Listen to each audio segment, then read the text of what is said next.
Bonjour à tous, mon nom est François Letarte et bienvenue sur ma chaîne JDR D30, une chaîne consacrée aux jeux de rôle sur table.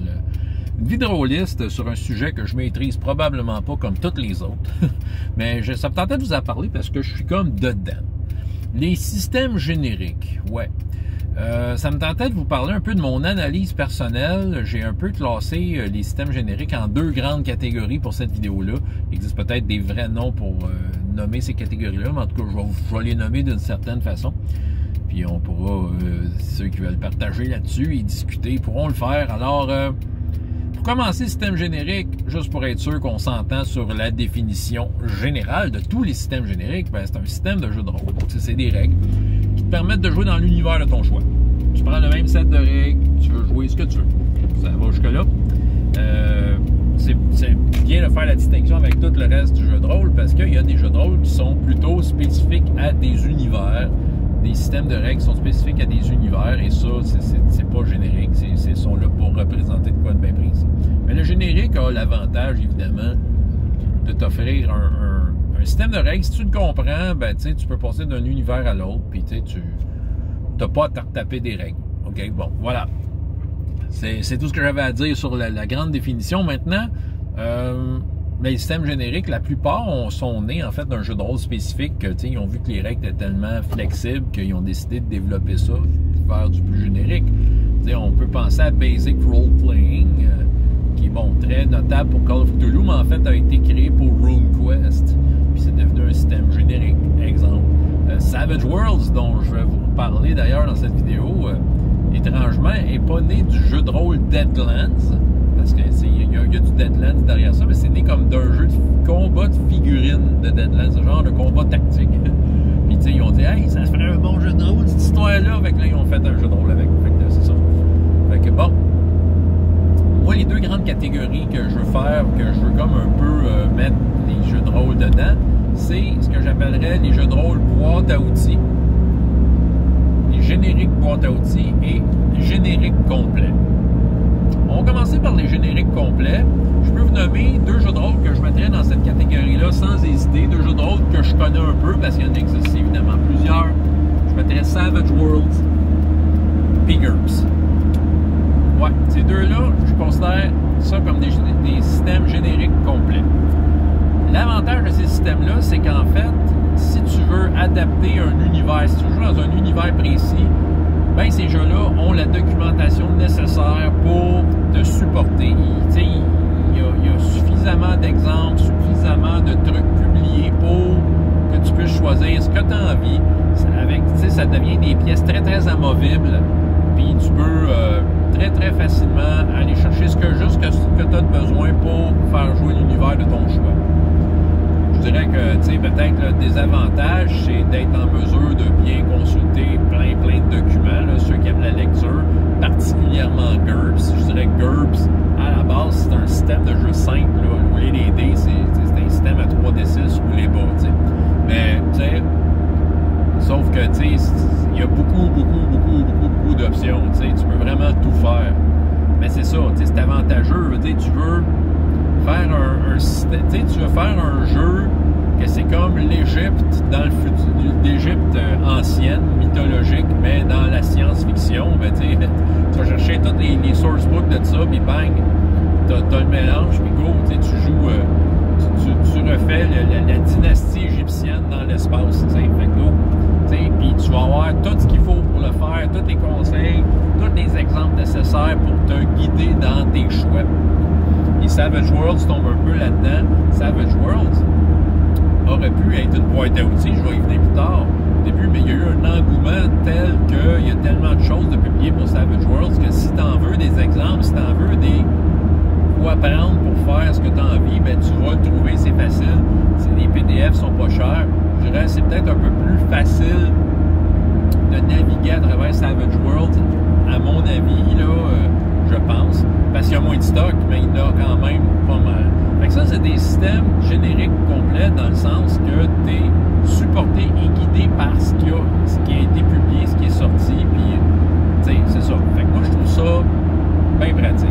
Comme je dis, peut-être le défaut, là, c'est juste d'être capable de se retrouver. Tu sais, c'est pas... Tu sais, c'est ça, tu sais,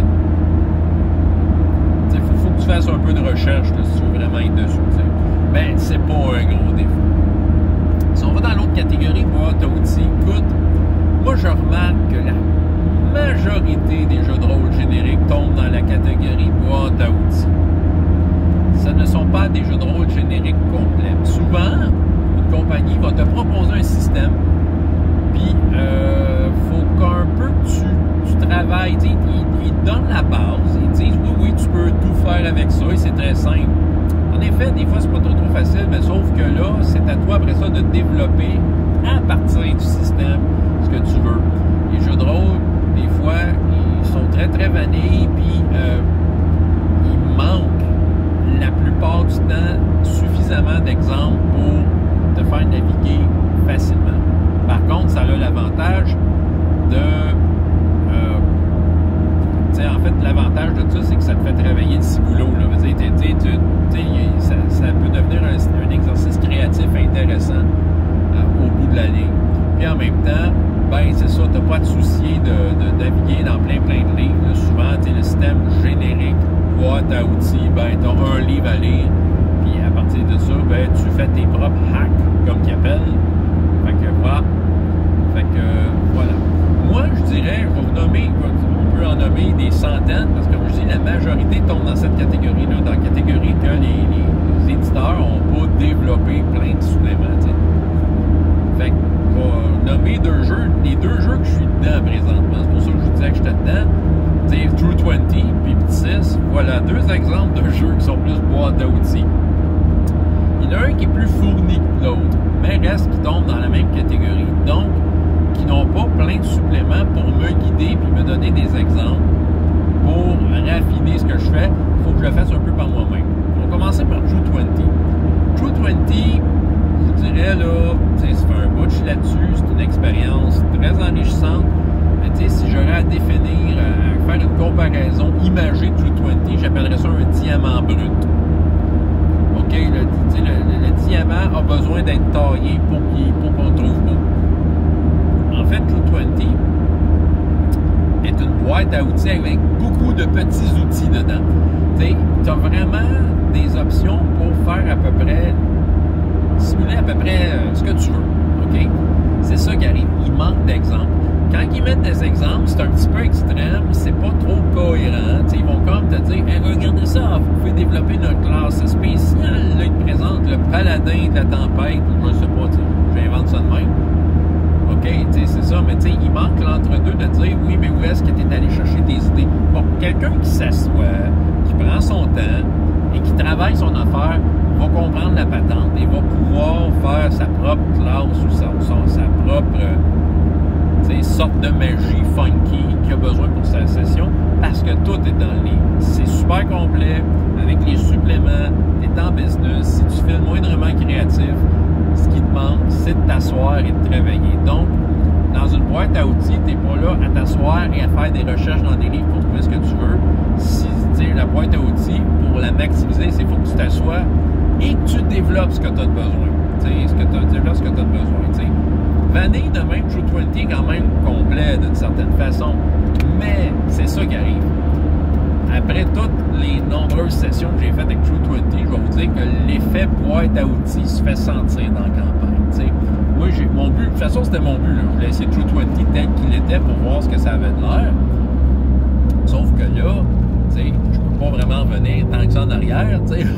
Sauf que je m'aperçois qu'il y a bien des aspects de ma campagne d'RPGS qui auraient mérité que je m'assoie et que j'y réfléchisse. C'est bien correct. Dans le fond, j'assume mon choix. J'assume la direction que ça prend. J'assume le côté vanille et un peu le côté qui fait. En fait, le défaut que ça fait là, c'est qu'en fait, les personnages ont bien souvent accès à beaucoup de choses. Mais à un moment donné, c'est difficile de voir vraiment, comment je pourrais dire, trouver les caractéristiques, qu'est-ce qui fait que ça c'est différent, que ça c'est différent. Donner la couleur locale aux endroits qu'ils visitent, tout ça. Fait que, c'est ça. Mettons, là, je dirais le plus gros cheval de bataille que j'ai là, dans True 20, c'est la magie. Ça aurait valu la peine que je m'assoie et je dise, hey, telle religion voici les sorts quand ils ont accès, voici les bonus qu'ils ont s'ils font tel type de sort. Tu sais, aller dans le genre de détails-là qu'on peut retrouver dans des jeux comme Pathfinder, mettons, tu sais. Ben c'est ça, c'est un diamant brut. Fait que là, tu sais, tout le monde a un peu accès à tout. C'est ça. Puis, tu sais, commencer à limiter ça là, ben là, tu sais, on est déjà parti avec une façon de faire avec True 20. Fait que, tu sais, je l'assume. Je vais plus rondement, tu sais, je vais comme plus aller à l'œil pour faire fitter, utiliser l'essence de True 20. Roule un des 20, bonne difficulté, bon. Mais c'est ça. Puis, tu sais, y aller à l'œil pour que ça fitte avec ce qui se passe dans l'aventure. Ça, on a du plaisir, là, on s'entend. Mais, tu sais, quand on va être au bout de cette campagne-là, maintenant, si un jour je reviens à True 20, ben là, probablement que je vais essayer de dire, OK, là, je travaille le diamant brut. Puis je pense que je pourrais être relativement ferré pour le faire parce qu'avec tout ce que je vais avoir joué, ben, je vais comme plus comprendre mes besoins. Au début de True 20, tu sais, j'étais pas tout à fait au fait de mes besoins par rapport à ce jeu-là. J'avais besoin de l'expérimenter. Mais c'est ça qui arrive. C'est une boîte à outils. Je peux vous dire que True 20 peut vous amener vraiment un degré de précision incroyable, mais vous devez le travailler. Ça vous demande un travail créatif. Quelques jeux, très peu, parce que c'est pas un jeu qui a été hyper populaire, mais il y a quand même quelques jeux de rôle qu'on peut retrouver sur le marché, que c'est True 20 qui est en arrière. Je pense qu'il y a une version d'interface 1.0, 2.0, qui est une série de jeux de rôle qui est adaptée à plein de systèmes. Je pense qu'il y a une version True 20 de ça. J'ai vu qu'il y avait un jeu de vraiment axé fantasy, très chevalier, True 20. True 20, en fait, est né d'un jeu de rôle inspiré, je pense, d'un manga qui s'appelle Blue Rose. Puis que le jeu existait avant True 20, mais en tout cas, c'est ça. Mais tous ces jeux-là, je considère pas ça comme, mettons, GURPS, des livres de monde qui vont agrémenter ma recherche. Ça peut, mais sauf que ces jeux-là sont comme plus finis. Ils ont pris le diamant brut, True 20, puis ils l'ont taillé pour faire exactement ce qu'ils voulaient avec. Fait que oui, ça peut me donner des exemples, mais ça n'a pas le côté navigable de supplément de GURPS ou de Savage Worlds ou d'autres systèmes génériques complets. Ça peut quand même être bon. Peut-être même que j'aurais avantage à acheter un de ces jeux-là pour voir si je pourrais piquer une idée à droite et à gauche. Mais comme je dis, au point où je suis rendu dans la campagne, je peux plus me permettre ce genre de recherche-là. On a le vent d'un voile avec une façon de faire. Mais je peux vous dire que True 20, probablement bien d'autres jeux boîte à outils qui ont développé comme qui vous donnent plein de façons de faire des choses. Ben tu peux vraiment faire ce que tu veux là. Les livres de la magie, les livres sur les guerriers, toutes les façons de à quel point tu veux préciser ta façon de faire des combats ou tu veux l'alléger. Il y a vraiment plein d'options. C'est assez cool si on s'y met. Voilà. Mais moi, j'avais pas le temps de m'asseoir et de travailler ça, puis c'est ça. Comme je dis, il fallait que je prenne le temps de connaître le système. Mais c'est ça, je suis un peu le côté boîte à outils. L'autre jeu, Petit 6, ben là, on tombe dans une autre ligue, la ligue de la légèreté. Petit 6 est un jeu très, très léger. C'est une variante du système des 6. Je vous en parle une fois de temps en temps. L'avantage de Petit 6, écoute, ce qui fait que Petit 6 se classe dans ce que je vais faire, c'est qu'il est quand même suffisant. Il est autosuffisant. Tu as assez de stock pour te donner un premier filet, une première structure à travers laquelle tu vas naviguer. À l'instar de True 20, où est-ce qu'on t'offre plein de petits outils, en fait, 6 t'offre un paquet d'ingrédients de base. OK? C'est comme si on te donnait 3 couleurs primaires pour faire toutes les couleurs de l'arc-en-ciel. C'est ça. Je dirais que volontairement, puis je pense que c'est le style de l'auteur, le groupe, il aime les choses un peu OSR, rulings overruled, la philosophie, genre serre-toi de ta tête et de ton instinct quand tu fais rouler les dés. Je trouve que c'est un exercice intéressant dans mon cas. J'assume cette nature-là du jeu boîte à outils. C'est une boîte à outils, comme je dis, avec des ingrédients très de base. Puis, quand il survient quoi en jeu, des fois, il n'y a pas de règles précises dans le livre, mais ça me fait un peu réfléchir, OK, de quelle façon je vais faire ça. Ça me fait travailler le ciboulot. Puis, le ciboulot, c'est une espèce d'expression qui passe partout. Fais-toi aller le ciboulot. Fait que c'est ça. En tout cas, j'aime ça, cet exercice-là. Moi, on dirait que je trouve ça plaisant. Moi, ça me divertit de faire cet exercice-là. Fait que tu sais, c'est là que j'ai développé des trucs comme des extensions inspirées de ce qu'il y a. Je veux pas faire de règles parallèles. Je veux pas prendre l'ingrédient de base, dire OK, je prends telle affaire pour en faire un plat différent.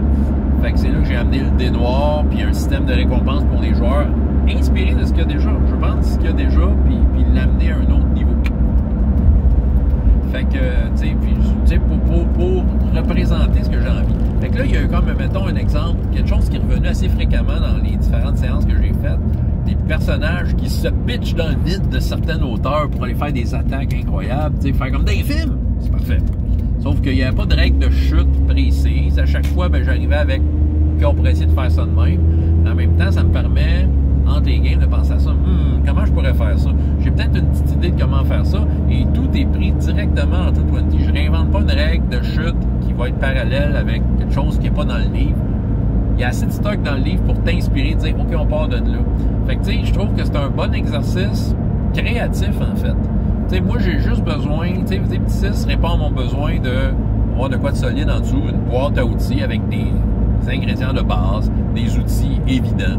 Puis dire OK, là on va essayer d'amener ça pour couvrir toutes sortes de situations et d'essayer d'amener ça au niveau que j'en ai besoin. Tu sais, fait que c'est ça. Pour moi, c'est un bel exercice. Puis c'est pour ça que je trouve que Petit 6 est bien monté parce qu'il y a tout ce qu'il faut. T'sais. C'est juste qu'encore une fois, il faut que tu t'assoies et que tu y penses. Ce jeu-là n'est pas fait pour un degré de précision à la True 20. Mais quand même, il y a des trucs à couvrir, tu sais, qui vont survenir, des trucs classiques de jeu de rôle. Tu peux me dire, OK, il faudrait bien peut-être que je pense de quelle façon je peux faire ça à la Petit 6.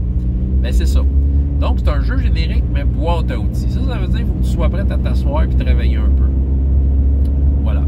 Je suis plus willing de le faire dans Petit 6, mettons, parce qu'il est plus simple aussi, que dans True 20, parce qu'il y a un degré de crunch que, tu sais, j'en ai assez là, pour tout de suite, là, True 20, tu sais, j'en ai suffisamment pour faire ce que j'ai à faire, mais tu sais, le 6, c'est pas un diamant brut, c'est ça, c'est sur le rough. Fait que là, c'est à toi de sabler ça à ton goût, mais il est pas mal plus simple. Fait que tu sais, il s'agit de savoir si vous vous retrouvez devant un système générique. On vous propose un système générique. Tu sais, j'ai parlé, des fois, on vous en propose des gratuits, là. Tu sais, dernièrement, le EW système, là, je sais que Aldon, il m'a comme répondu là-dessus, là. Je l'ai downloadé, j'ai checké, ça a l'air pas pire, tu sais, mais c'est ça. Mais vous vous trouvez devant un jeu générique, posez-vous la question, là, parce que des fois, ils essaient de vendre ça un peu comme tout pareil, un jeu générique dans lequel tu peux faire ce que tu veux. Oui, mais attends un peu, là. Il y en a que c'est des jeux génériques complets. Tu sais, est-ce que c'est quoi, quel genre de meneur de jeu et quel genre de table que tu as? Dans quoi êtes-vous prêt à vous embarquer quand vous embarquez dans un jeu générique? Est-ce que vous êtes prêt à vous embarquer dans un jeu dans lequel vous avez déjà pas mal les réponses à toutes vos questions à travers plusieurs suppléments, puis qui fait que vous pouvez changer d'un univers à l'autre très aisément juste en faisant des bons choix? Ou si vous êtes prêt à, tu sais, vous avez un système qui vous part, à partir de là, vous devez faire un peu vos devoirs pour l'adapter selon ce que vous avez besoin. Fait que, tu sais, il faut vous poser cette question-là, qu'est-ce que vous avez dans les mains? OK? C'est ça. Fait que, tu sais, vous pouvez vous informer, tu sais, juste voir Drive-Thru RPG, si c'est un jeu moindrement anglophone. Vous allez voir sur Drive-Thru RPG, OK, il y a combien de suppléments pour tel système de jeu? Vous allez avoir la réponse assez vite. Est-ce que vous avez assez de matériel pour vous débrouiller après? Voilà. Fait que posez-vous la question. Jeu de rôle générique, boîte à outils, ou jeu de rôle générique complet? Les deux sont bons. Ça dépend de ce que vous avez besoin. François Letarte, JDR de 30, et jusqu'à la prochaine fois, et autant de plaisir dans la vie que dans les jeux. Au revoir.